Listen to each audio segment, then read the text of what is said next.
J'ai d'abord travaillé effectivement avec des religieuses et puis progressivement on a été amené à les remplacer soit quand elles partaient en vacances, soit si elles étaient malades. Et puis ensuite l'administration a proposé qu'on passe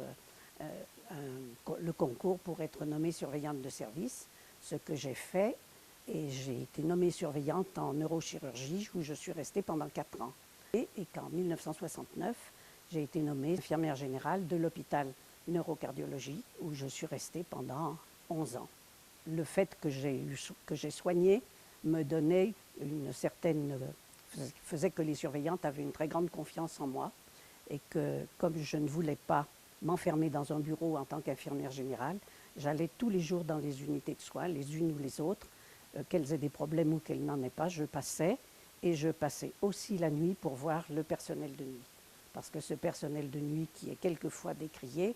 est quand même un personnel où on retrouve des femmes et des hommes de très grande qualité, qui ont une vie très dure parce qu'ils travaillent la nuit pour pouvoir élever leurs enfants le jour et ils avaient l'impression d'être abandonnés si on ne venait pas les voir. Et comme je considérais que les soins, il n'y avait pas des soins de jour et des soins de nuit, mais des soins équivalents 24 heures sur 24,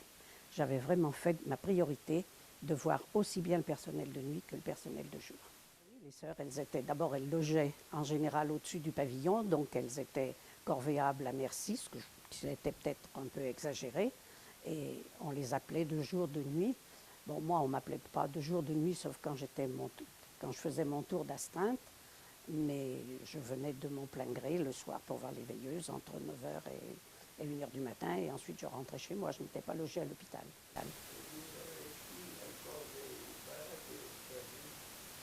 Mais oui, tant que j'étais infirmière et surveillante, bien sûr, j'ai pu le faire parce que je voyais les familles et les malades. Quand j'ai été infirmière générale, je dois dire que je n'ai rencontré les familles que quand il y a eu des difficultés dans les unités de soins où les familles venaient me voir pour me faire part